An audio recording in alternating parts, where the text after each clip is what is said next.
Hello and welcome to Mindful Minecraft. My name is Andrew and this is All the Mods 10. I think it's time for a big update, not just for the channel, but as a whole.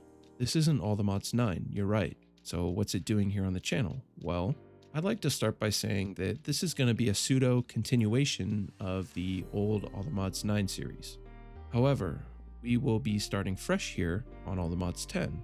This is the newest version of all the mods, and I really want to enjoy it. I haven't played much of 1.21 vanilla or any other mod packs for that matter, so I kind of want to hop on the bandwagon and see what this is all about.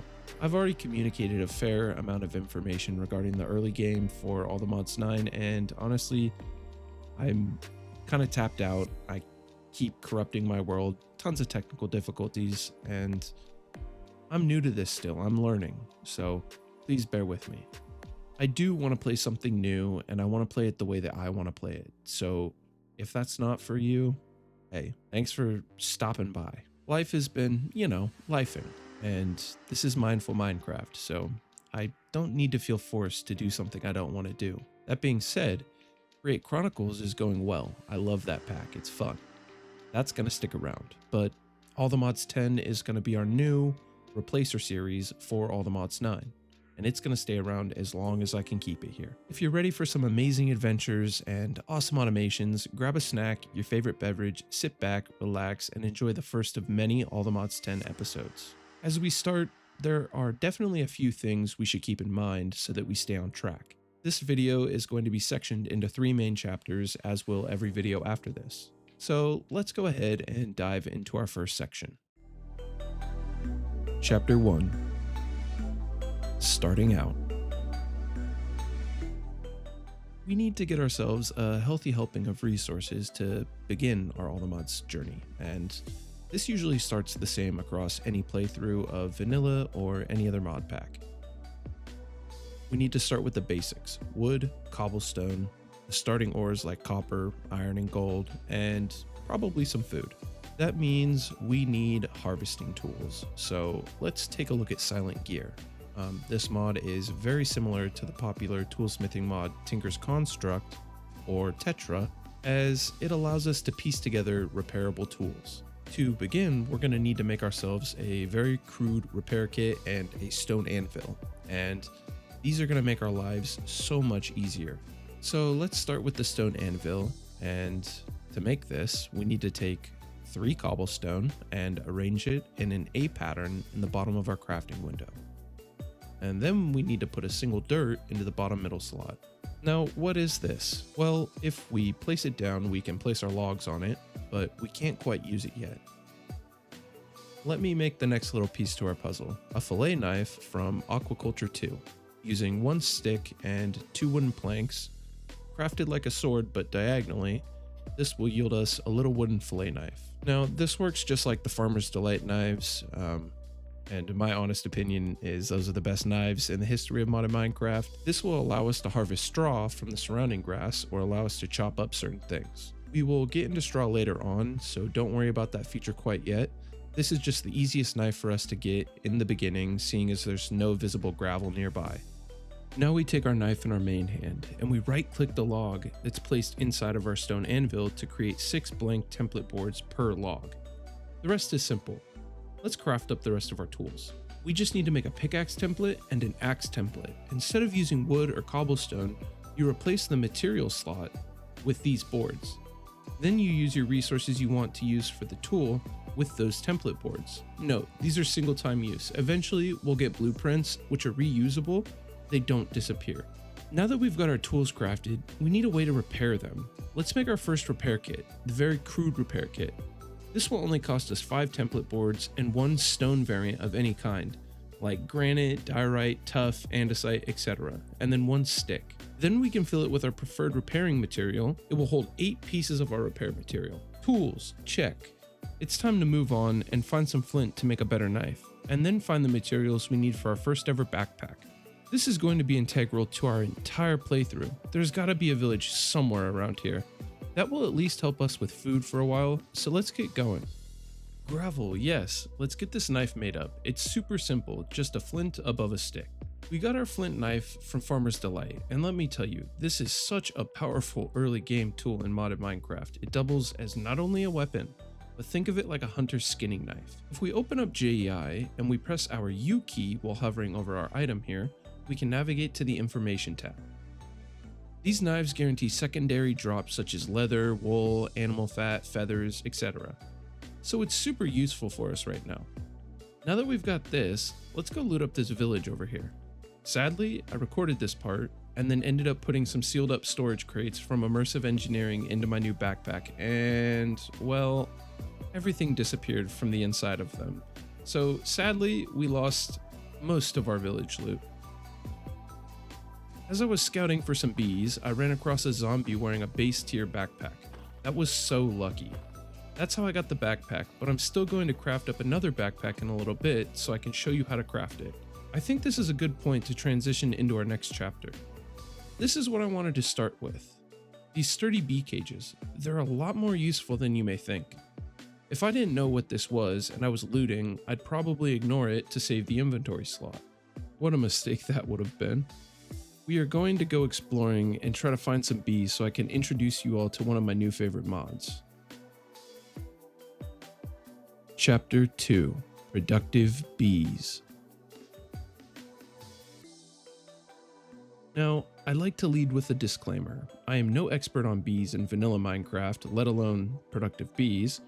However, I have found a bit of success with this mod, and I think it's such a cool concept. It reminds me of those older mods like chickens or cows. They were so popular during the height of Skyblock or Stoneblock style packs, in which you needed some extra resource generation. What good times those were. I've found some bees here, and I really want to make this happen. So let me show you a few things. We are going to need a campfire, some shears, and a little bit of wood. The only other resources we're going to need is time and patience. So let's get what we need lined up. First, I'm going to make sure that we've got a nest nearby, and then we need to clear around it and find some flowers to speed up this process. We need a total of 6 honeycombs to move on. Once we get our special beehives, then we can move on and find a place to set up our first little apiary. I'll be back with you once I get the 6 honeycombs, and we will pack up and head out. Alright, now that we have this honeycomb, we can actually get started with productive bees. We need to start by making a beehive, which we can't access a UI through, and we can't harvest honeycombs or bottles of honey without it being full. So this is just going to be a crafting component for us. This will cost us 3 of our honeycombs, but don't worry.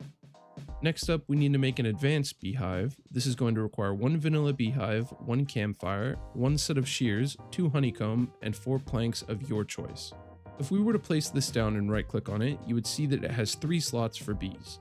1 slot for bottles for your honey output, and 9 slots for generated resources and honeycombs. There's no need to shear the hive or smoke it out in order to harvest anymore. That's why it's included in the crafting recipe. But now we get to step this up a little bit. We need to take our last honeycomb and then surround it in that same choice of planks, and we will get our expansion box. This is such a helpful block. It changes the value of allowable bees. Now we can have up to 5 bees in this hive. Another thing to note is the right side now has 4 upgrade slots. We're going to get into those in a little bit.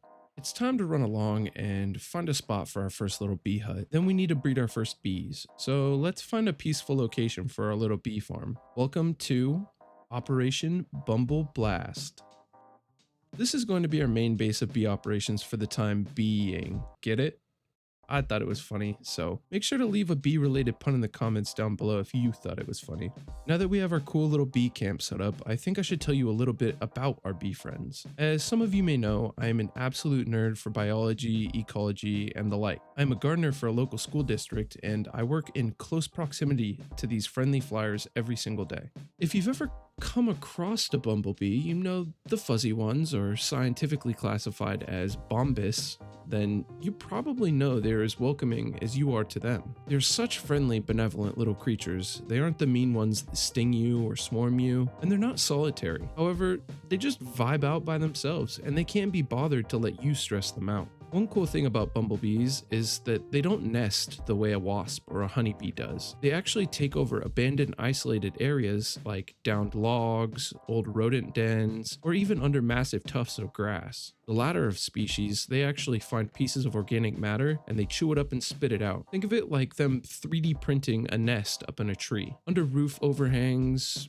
etc. So be mindful when you're walking through a field or you're watching the bumblebees from a distance. Their nests aren't super visible, so watch your step. It would really suck to step on or disturb a flourishing bumblebee nest. The other colony bees, they tend to have their nests on display, and that should be a warning to stay away or to pay attention to the area around you if you don't want to get swarmed. Bumblebees don't have regular stingers, and only the queen or other female bumblebees have stingers. Their stinger is actually a modified ovipositor, which is an organ attached to the abdomen that allows some insects to pass their eggs on or into other places. Think of it kind of like a syringe. The bumblebees is purely for defense, however. Other varieties of wasps, hornets, and bees have barbed stingers that hook into you and subsequently come out of the bee's body. This usually ends with the bee dying, but you have to really bother a bumblebee to get them to sting you. Other bees, not so much. This mod actually has some really cool bees in it. A few solitary bees that we have to find will actually represent some real bees. There are mason bees, carpenter bees, digger bees, etc. And all of them are solitary bees. They live alone, they work alone, and they pollinate alone. When we find some of these bees, I'll give you a little fact sheet for each of them. That's a cool little feature that I appreciate in this mod. There's so many things we can relate to and learn from in order to better care for or observe our natural world. I promise I'll keep it interesting, don't worry. Alright, as you can see here, we've got this advanced beehive sitting in here, and there are a ton of flowers too. If this were just normal bees we were working with, this would check off their needs list. They need a flowering block and a home. But what if we want to get our next set of bees, like some lumber bees? How would we do that? Well, I'm glad you asked, because I found a couple of nests on my way over here with the 2 starting bees we're going to need. But first, let me show you how to craft these nests. We need a log and a wooden sword. We just need to stick the log of our choice and the wooden sword into our crafting table to make our nest. In order to spawn some bees in these nests, we need to make honey treats. But we can't really do that yet. We don't have any extra bottles of honey or honeycomb, so we will do that once this is set up. We already have 2 birch nests here. Each one contains a different bee. We've got the yellow carpenter bee and the green carpenter bee, and each of these, similar to their real-life counterparts, are solitary, meaning they won't nest in a hive, they live alone, and they do their work alone. In the natural world, carpenter bees are not aggressive, but they will sting you, so respect their space. Although the carpenter bees are smaller than bumblebees, they are the largest native species of bee in the United States. You can tell that they're carpenter bees because they have a very distinct appearance. They aren't hairy like other honeybees and bumblebees, they're sort of metallic and they've got a shine to them. They still have hairs, but nothing like a bumblebee's jacket, and you can usually only spot them in late spring to early summer. As for pollinating, they focus most of their efforts on flowering plants. So how do we get a different bee from these 2? Well, first we need to get ourselves some flowers, so let's do that. And then we need to wait for them to come out of their nests. We will go over how these nests work very soon. First, we should get our first bee in its new hive. As these 2 bees come out of their birch nests, we need to right-click both of them with a flower of any kind. This will set them into their breeding mode, and it works just like any other animal that you can breed in Minecraft. Using a flower as you would wheat or seeds for the other animals, they will also follow you to an easier location for breeding. Once they breed, you'll get the subsequent result. In this case, a yellow carpenter bee plus a green carpenter bee equals a lumber bee, which has a pretty cool appearance. It has a blue body and its face is plaid like a lumberjack style pattern, and I just love the way these little dudes look. Now that we've got our little lumber bee, we need to either wait 20 minutes for it to mature, or we can speed it up using flowers like you would to speed up growth of any other baby animal in Minecraft. Then we need to make sure that the lumber bee has a home and the proper flowering material. In this case, it's any type of log. Stripped or normal, you could technically fill the entire floor of this apiary with 25 different wood variations, and it will randomly produce any of those 25 types of wood. One last thing, we need to make sure we put some glass bottles in this advanced beehive in order to harvest our bottles of honey and our honeycombs. Without those, we won't be able to progress any further, so don't forget them. Let's wait for honeycomb and bottles of honey to fill up in here. Then let's make that honey treat we went over earlier. All you need is one honeycomb and one bottle of honey, and you'll get one honey treat. There's also a bulk craft using 4 bottles of honey and 1 block of honey. That yields you 4 honey treats instead. It's the same cost, just bulk. Let's take this over to a nest and spawn ourselves another solitary bee. Ah, that feels good. We got our first little automation set up. As long as we have our lumber bees in this apiary, they will produce an unlimited amount of wood, honey, and honeycombs for us. And I hope I covered everything well enough. I really enjoyed sharing what I know about bees in my real life to mimic and progress with the bees here in our All the Mods 10 series. If you've enjoyed our bee talk so far, let me know what you're thinking down below in the comments. If you've got any fun facts, feel free to share them. There is a complete sister mod in here that works in conjunction with our bees. It's called Productive Trees, which is another topic I'm super familiar with and passionate about. I think we should move straight into our next section. Chapter 3: Productive Trees. Now, these trees provide so many cool wood variants, and the selection is a majority of real trees that you can find if you just look outside. There are a couple of these that I'm super familiar with as I work with them every single day in conjunction with our bee friends. Starting this is super simple. We just need at least one of every vanilla sapling. Luckily, our quest book has this for us in the building tips tab. If we make our way over to the wood types, it will give us one of each, minus a mangrove propagule. We will have to find that on our own. But once again, we are lucky. This quest book took care of us again, and it gave us a nature's compass. More on this later. Right now we should focus on some basic saplings we can make right now. To begin, we need ourselves some bees, and if we're lucky, we'll be able to farm most of these sapling species on our own once our bees collect an actual pollen item for us. In the Productive Trees tab of our quest book, any sapling will unlock a special upgrade for us. Remember those 4 upgrade slots in our advanced beehive? This slot's right in there. This upgrade will passively collect pollen from whatever specific leaf type and tree the lumber bees have access to. Now, there's another way to do this, so let me show you how that works. Out here in our little bee garden, we've got rows of alternating leaves. When a solitary bee from our nest uses the leaves for flowering, it will deposit its pollen on whatever leaf block it can pollinate with. Over time, as long as we have leaves like this and we alternate the species in and out, we will be able to passively get new saplings and species. So what do we do with our pollen we collect from the lumber beehive? Well, we need to first check the type of pollen we have, and then we need to see what kind of leaves react with that specific pollen. If there's a birch sapling to spruce sapling recipe in JEI, then we have a match and a new tree species is on the way. Let's see what we can make with this birch pollen. Ah, a European larch. These are an incredibly unique variety of tree. If you can recall to your elementary science class, you'll remember the difference between deciduous and coniferous. If not, I've got you covered. A deciduous tree has broad, flat leaves and drops them all every single year. Then the leaves grow back once a year. A coniferous tree, it has leaves and needles, and they stay green and in place year-round. They spread seeds through their cones. That's what makes them so resilient. Each little pine cone you see has seeds inside that are protected by the cone, acting as armor. European larch trees are what we refer to as deciduous conifers, and their needles brown and then drop every year. They're quite beautiful in fall and winter as they follow the deciduous patterns of leaf fall and regrowth, but parts of the larch tree were also worn and burned to ward off evil spirits in ancient times. Now, you'll see when we right-click our birch pollen on the spruce leaves, we get pollinated leaves. These pollinated leaves guarantee a sapling drop whenever they're broken. Look at that. We've got our new European larch sapling. It's time for this to grow. Now that we've got our first productive tree sapling, we can move on. I will be crossbreeding as many of these trees as I can in between now and next episode, so get ready for a whole new wood palette to play with. I might not use most of them, but I really want to see what everything looks like. But this takes a lot of time, so this is the end of our productive tree section for now. I know I said this video would be separated into 3 main chapters, but that doesn't mean it's over yet. It's time to unwind and entertain some ideas and goals for the series. I'm gonna go ahead and build a new base over in the clearing to our east, and then I think I'm going to move some lumber bees into the base.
That was so nice. It felt so good to set up an actual base. We've got a few things to go over while we're in here, starting with our bees. I made 6 new hives and transferred some of our bees into here. Apparently these bees just naturally multiply when they're enclosed. I'm not quite sure. There's full hives, but we still have more bees outside. I really have to figure out what to do with them because I don't want to just get rid of a bunch of bees. You might also notice I've got some stuff connected to our hives. These are item pipes from the Pipez mod. Now, if you are on a server, be careful with these. They are notoriously hard on TPS when used on servers. But to craft these up, we need to make 2 droppers, use 6 iron ingots, and 1 redstone dust. That will get us 16 item pipes to use, and if we claim our quest reward for this, we will get an additional 16 pipes. That should totally be enough for whatever you're doing with your first use of these. We also need a wrench. Now, any wrench should work with these, but don't quote me on that. I know for sure the configurator for Mechanism doesn't work, and other wrenches that are associated with building mods don't work either. As long as it's a tech mod, it should though. We're going to craft the pipe wrench from the same mod instead. We just need 2 flint and 2 sticks or rods of any type. To use our wrench, we need to understand how it works. Let's put 2 chests side by side with a space in the middle of them. Then let's put 1 item pipe in between the 2 chests. Now let's toss some random items into our chest on the left. With our wrench in our main hand, we can shift right click our pipe, but you'll notice that it reconfigures the pipe into a few different modes. It removes the input output completely, or it changes to output. To tell which side is the output, you'll need to look for a coupling. If you see a raised outline around one side of the pipe, that's the output. It's pulling from that inventory. If you don't see that outline, that's the end that is inputting into an inventory. Now, what if you want to filter and sort your output into different inventories, or you only want to pull a certain item out of that inventory? You can make pipe upgrades, but they require the diamond tier before you can actually use them to filter things, so it's best to filter using a different method. If we make some item drawers from the functional storage mod, these allow you to store 32 stacks of a single type of item. There are a few other types of these drawers that allow you to have 2 or 4 types of items inside of them. It just divides that original value of 32 stacks by 2 or 4 per slot. These are super simple to craft. You just need to make any kind of wood chest and then surround it with your choice of planks. We can put that drawer anywhere along the pipe's path. We just need to make sure to take our specific item that we want filtered and put it into that drawer. This will set up a buffer or a filter, whatever you need.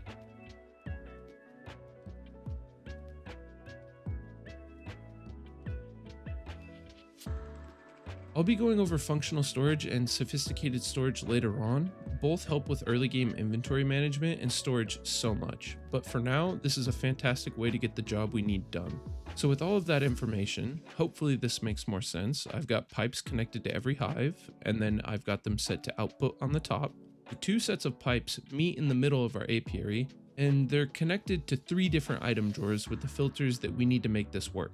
The far left drawer has our wood. It automatically transports from the hives into this drawer, and we don't need to intervene. So this passive wood automation is complete. With 30 lumber bees in here, that's a healthy amount of wood. We really don't need to worry about wood ever again, and that is so nice. Then in the center, we've got our honey bottles. We do have to manually take these out and craft these into honey blocks, and then replace the glass bottles back into the hives by hand, but it takes a decent amount of time to cycle through a full stack of glass bottles anyways, so this isn't too big of a problem. Finally, on the right side, we have our honeycombs, also passively automated as long as we've got the glass bottles in the hives.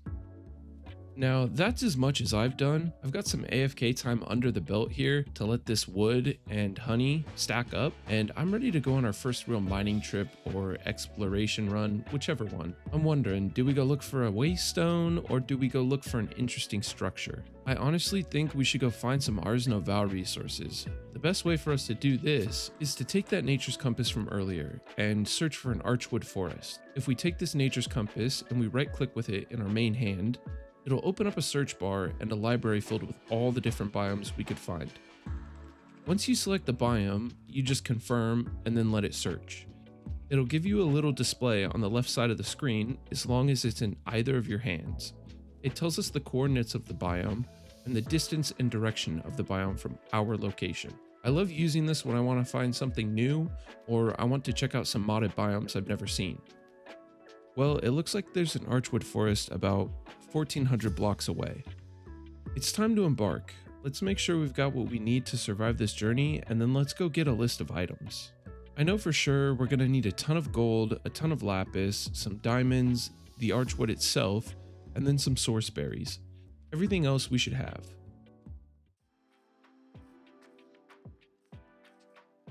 I have already gotten a ton of these different productive trees going on out here. You can kind of see it's a little crazy. But I've been doing this passively as I was AFKing, letting the honey and stuff farm up in our little apiary. But we've got this Archwood forest decent distance away. Luckily we've got a /home command though. I think we can make 14 bread last us. Oh my goodness.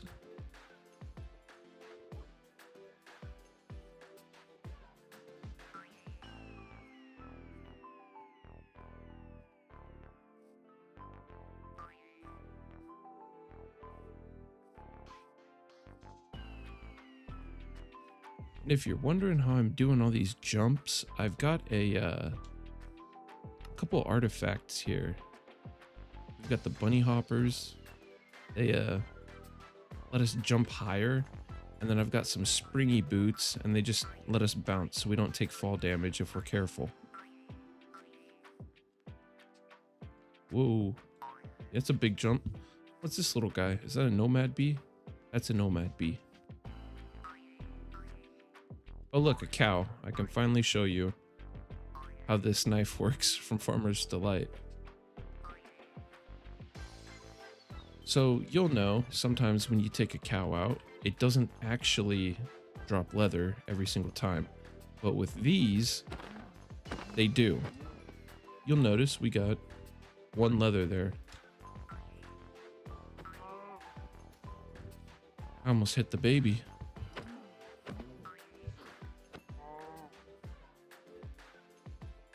Sorry, kiddo. Okay, there you go. There's another thing. The sinew. So the sinew dropped, and that's also like a secondary resource. I think that's a modified one, so it doesn't really count on that like guaranteed secondary drop list at all.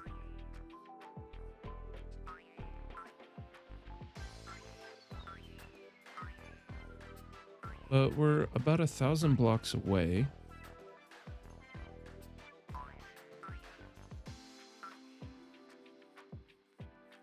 These new biomes are super pretty. I like this region's unexplored. I'll always be a biomes of plenty kind of guy, but these new biomes are pretty cool. I'm pretty sure we still have biomes of plenty. We might. Well, this is a cool biome.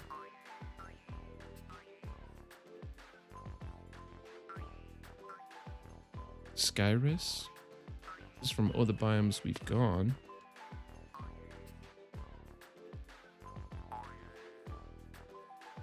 Just boinging all over the place. There's a reed nest. Don't really need that. We've got enough stuff to do that. This biome looks kind of scary. I think I found the mason bee. This guy probably comes from that nest. Yeah, this place looks terrifying. A forgotten forest. Maple logs.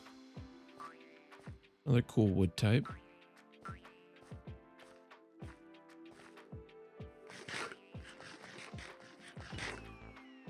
Go ahead and eat up.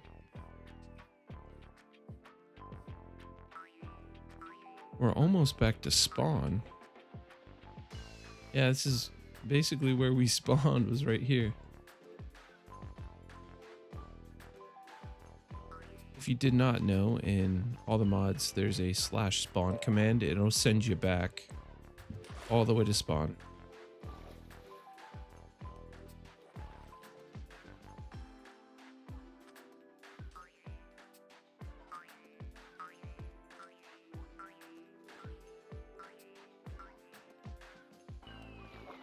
Oh, we've got, oh, just about 400 blocks left on our little trot over here. Oh, what's this over here?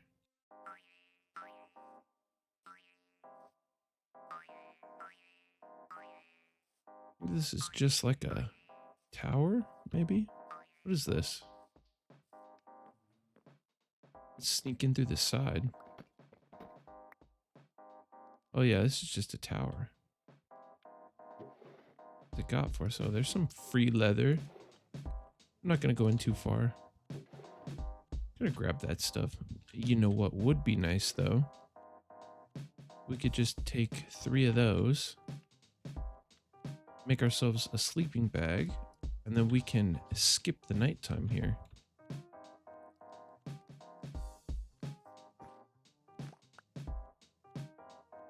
I wonder what this is though. It looks like some kind of like witch's house, something like that.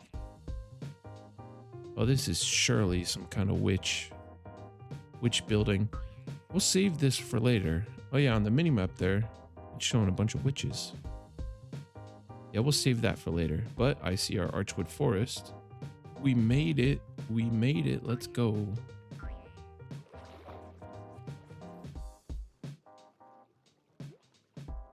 What was that? Oh, there's 2 bees fighting. Is that guy just allergic to the water? Okay, so we have made it to an Archwood forest. Now, there's something cool about these. So underground, gold spawns really high here. Like it doesn't have like that normal ore spawn where it's way down in deep slate or something. It's actually, it could be just right under the surface. This is a fairly small biome. These are normally pretty big, but I always like to try and find at least one cave and start there. Which it looks like we've got a ravine here. That's good. Yeah, see, you can see right there. We've already got gold up here. What level is this? Y level 45. That's not too bad. But we're not going to go down there quite yet. We're just going to get a little bit of gold.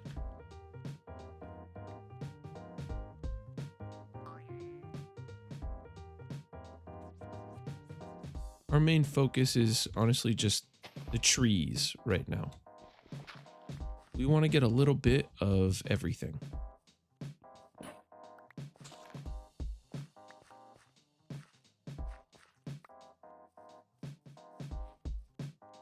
So we just got our vexing archwood saplings. These one here are the flashing. That's vexing. I think this is blazing, yep.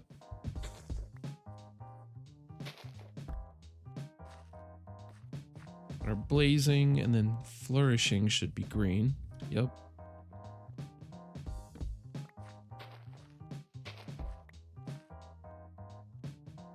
Okay, all that's left is cascading. This one.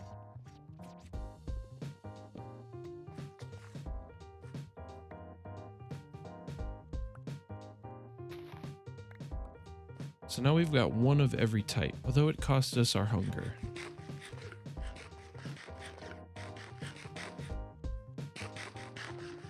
Should go ahead and dump that in our backpack. And then let's grab some source berries. Should also keep our eye out for some starbuncles. I don't really think we'll find any. I'm typically unlucky with those.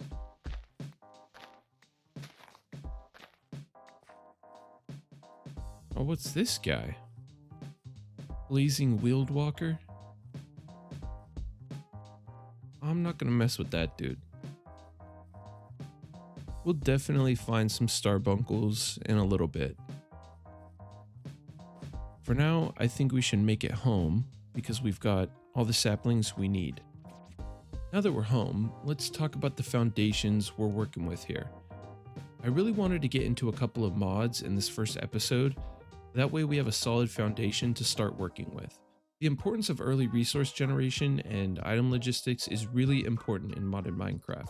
In life, we can get so disorganized if we don't adhere to any form of structure. I'm not saying that we need a certain kind of structure, just a structure in general. It keeps us in line with ourselves and our personal goals. There's no reason why we can't practice organization and systems in this game. It sort of forces you to learn that in a way. If you don't, you're going to have a really chaotic and stressful time doing whatever it is you're doing.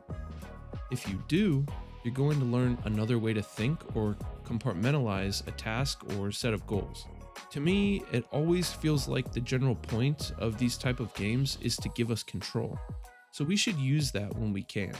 Ars Nouveau is the first taste of chaotic automation that we're going to dip our feet into. So that control and the elements of control that we need to create are going to be really important from here on out. There's a way for us to automate our food farm right now. It's going to be a little rough as we start, but as we get more of our helpers, you'll see it becomes clear how important managing the logistical aspect is. Before we get our hands on any sort of farming automation, we need to create an area to work with Ars Nouveau. So I'm going to build us a cool magic room, and next episode we will jump in headfirst. You can expect cool new armor, a special toolkit made of spells, magical farms, and helpful chipmunk friends. And that about sums it up for the first episode of All the Mods 10. I hope you took something useful with you through your time with us today. If you have any suggestions or feedback, please feel free to leave them down below in the comments. And if you made it this far, thank you so much for your support. I'm trying something new here with my audio and my visual presentations, as well as my informative communication, so your patience and feedback is welcome. That does it for episode 1 of All the Mods 10. Don't forget to like, comment, and subscribe on your way out. I'll see you next time. Have a great rest of your day. Peace.